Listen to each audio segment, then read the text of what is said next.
Alright guys, welcome back to the channel. This is the 4x4 7.3 SHORTY build that we've been working on here. And right off the bat, if you've been watching this series, you could tell something looks a lot different, and that would be the chassis of this truck. So, have a lot to catch you up on. Last time you probably saw it, we were shortening it, and we shortened the drive shaft. I think it's pretty much where we made it to on that. So a little bit to fill you in. So as you can see, took some clips of the frame right before it was about to be painted. Took a clip during painting / after painting it.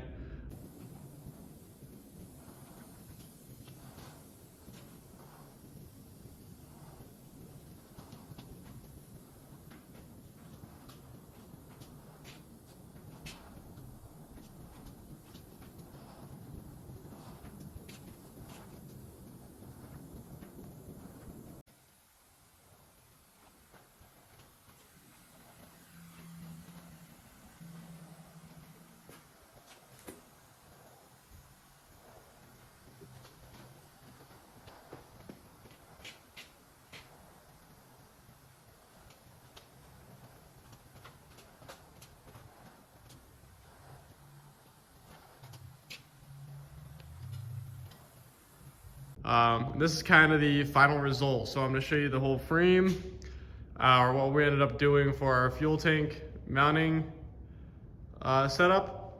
And yeah, so another thing that we did do that I didn't record was I added a leveling kit onto the front.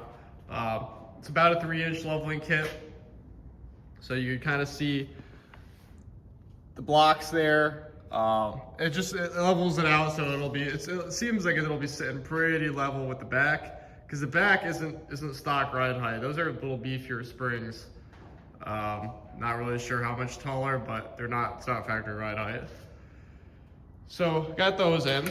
Now with that, to make our lives a little bit easier, got this adjustable track bar, because putting the factory track bar in these after a leveling kit, it's totally possible. I've done it on actually just about all the other trucks that I've leveled, but as we all know, it's extremely difficult and doesn't really seem right. The only way you can get these to fit, the factory track bar to fit after a leveling kit, is if you have obviously the whole truck together, all the weight on the truck, and you turn the wheels, it actually flexes the frame enough for you to somewhat get that bolt started. And you still can't even really, there's still a battle after that. So this is an adjustable track bar, nothing crazy, but it helps a lot to have that on there. So did that, got our low mile. This is the 90,000 mile steering box, got that mounted on there and painted. Next, I'll show you what we also ended up doing with the sway bar here. Our sway bar end links were extended because the angle of the sway bar, again, after leveling kit, was sticking out pretty high. And again, a few of my trucks, I'm sure a lot of other guys will run it like that, but that's not really how the sway bar is supposed to work. It's not supposed to be at an angle like that. It's supposed to be pretty level there, which, as you can see, it is. So these links were extended about 3 inches, about 3 inches. So pretty hard to tell that those were even extended, to be honest. They were made out of two forward front sway bars into one, pretty much. So that's pretty cool. Got that done. Moving on kind of from the front axle here. Got our trans mount in there painted. Moving on to the rear, that's where we had shortened the frame. Again, looks great, especially all painted up and everything. And even just how, this is the part that everyone sees, that's how the side of that frame came out. No, it's not perfect. You can still see a little bit of pitting in it, but from where it came from, I mean, that's pretty good. Honestly, it's probably a little better than the Great Truck's frame in that section there. So moving on to our fuel tank setup. So that's a lot to kind of show you. Pretty much this is a cabin chassis, 40-gallon tank, mounted sideways than how it would normally be mounted. It allows you to have your factory quick connects here and factory fuel level gauge. Pretty much ended up doing with that is kind of build a cradle for it to rest on, and it's still removable. These bottom steel pieces can be removed, so you could actually drop the tank if you ever need to do. Got rubber on top of it, so it's not resting on straight steel. Again, this is steel that was welded in. This was where the spare tire usually is, and that X member is usually right here. Still, we have a ton of structural strength with adding these steel pieces, steel brackets for the fuel tank. Again, in the front here, so it's basically this piece, and then a cradle built around the tank to hold it up. So it's going to be really nice having a full 40 gallons, and this factory as it'll really get. And then this is kind of mocked up, but this is the idea really. Is it would be great to be able to fill it kind of in between. If you see the gray truck there, maybe like in between where the plate and the tailgate is, or it's going to be somewhat in the rear area of the truck to fill it up. So that'll be pretty cool, definitely unique. But now, this isn't really as easy as it might seem. You have to actually relocate your rear shocks if you plan on doing this, because the tank's so big. The tank would be so close to the shock bracket, which used to be, these are the holes for it, so it would have been here, right? And that's pretty much where your tank is. So relocated the shock brackets on the rear axle, as you can see. So there's your shock brackets. They were just pretty much taken off. They're held on by U-bolts factory, so just removed, flipped around, and then welded back onto the axle there. Did the same thing with the other side, and then the mount, the upper mount, ground the rivets out, popped it out, drilled the proper holes for it, measured where it needs to be first, obviously, with a shock that we had, and drilled the proper holes and bolted the upper mounts on. So that's definitely something you won't see a lot. Pretty unique. Same thing goes here, and obviously this exhaust mount is going to get a little bit modified. So yeah, we'll still have rear shocks, still have rear sway bar as well. So again, this side of the frame, nice and smooth, where everyone's going to see it, or as smooth as it's going to get. I mean, that's, again, if you guys would have to watch old videos to see how far the frames really come. This is where the frame was cut. So yeah, really nice. Got everything painted. The inside of the frame is an undercoat, the inside and the bottom rail. The outside is a gloss black paint. So we're just about there to just start reassembling this thing, which is why I figured I'd pick up the camera and start recording. So it's, from now on, we don't need to do any more grinding or painting. It's the kind of the brutal part of this whole project. This is was a frame off. This is a frame off build. We had the frame in the air. I have a clip of that in another video. So we're pretty much at putting the engine in. We could get the engine in here. The engine's not completed, but putting it in this cross member is basically just another form of mounting it for me to work on, really. It'll actually in some ways be easier. Still have to put a water pump on it and a few other things, but we'll be able to do it with it sitting right on the chassis here. And then, I mean, after that, really just need to order up a throwout bearing, and we'll put the trans in there and keep plugging away. We could just start completely reassembling this thing.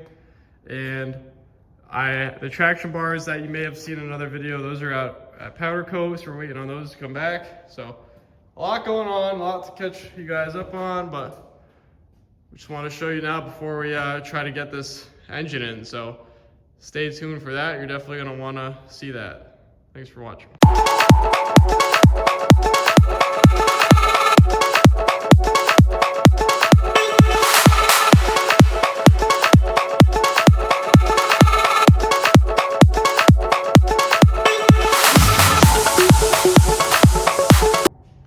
guys, hopefully you could see that time lapse, or hopefully it is a time lapse, kind of have to tweak that video, but anyways, we have the engine inside of the frame where it should be. Pretty cool to finally see it in the into the frame, sitting on the chassis. So didn't go too bad. We luckily were able to, it's pretty nice, we were able to actually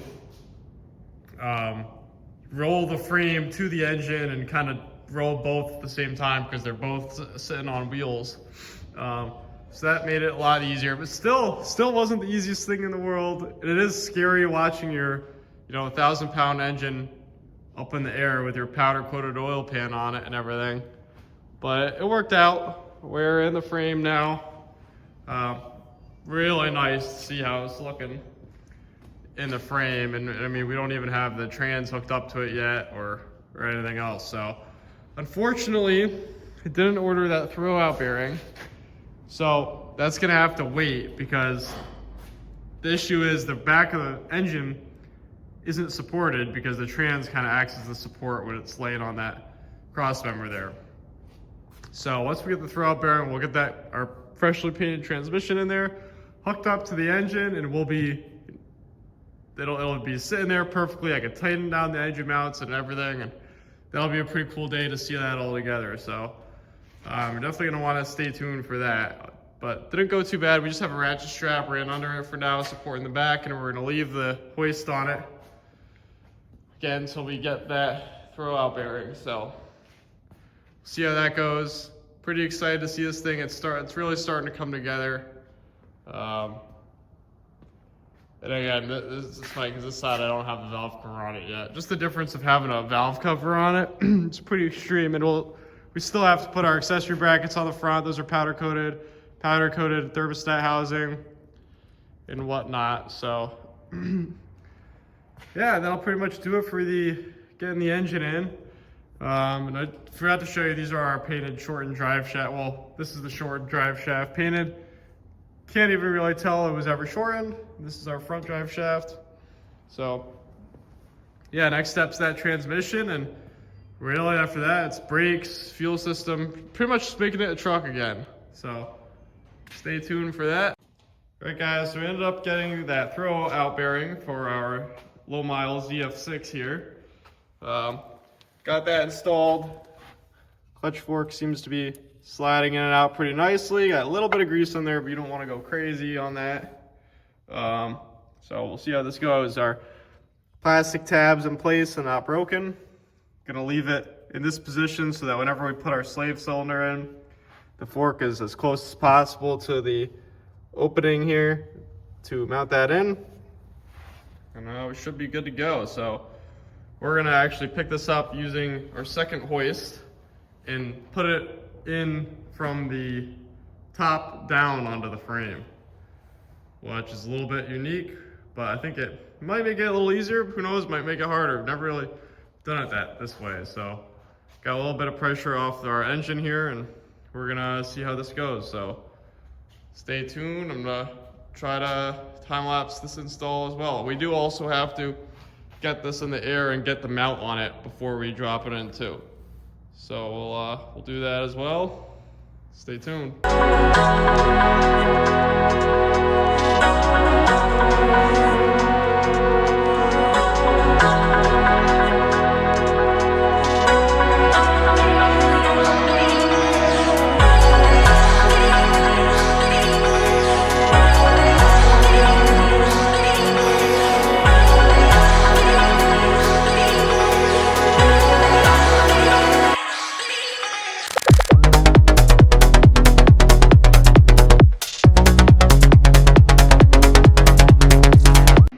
Alright guys, so as you may have seen from the time lapse, we got our ZF6 in. It probably wasn't as easy as we imagined it without a cab on it, but it definitely wasn't as hard as it would be with a cab on it. Pretty much, so as I said before, we decided to drop it from the top down. I guess really it's just easier to visually see what's going on, and you have a little more control over it than just being stationary. You actually have some swing on it. But we ended up, first thing to consider with the transfer case on it, if the engine's already in, when you bring the trans over the frame, it's too long to just go straight in. You kind of have to have it at an angle, or else the rear of the transfer case is going to hit this cross member. So that's fine though. You just put it in sideways, lower it, get the tail under this cross member, and then it fits right in there. But the next thing is, now this is only if you already have the cross member in. If you don't, probably wouldn't be as hard, but the studs on your mount are they're gonna be too low and want to make contact with the cross member. So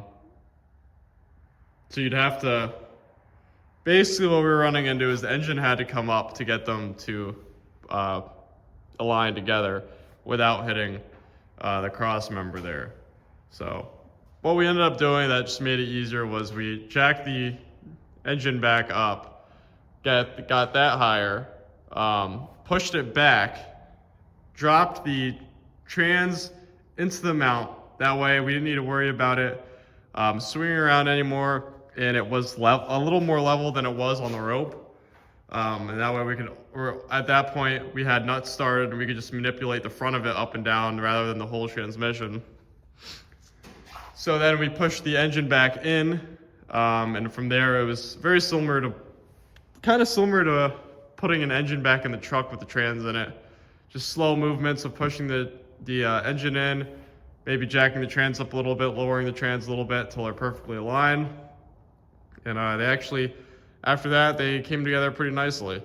The splines actually, I guess, lined up pretty nicely, and we were able to get all those bell housing bolts started and tightened. So can't really complain, but it's really nice seeing now the engine and transmission mounted and in our shiny frame. It's pretty nice to just stare at.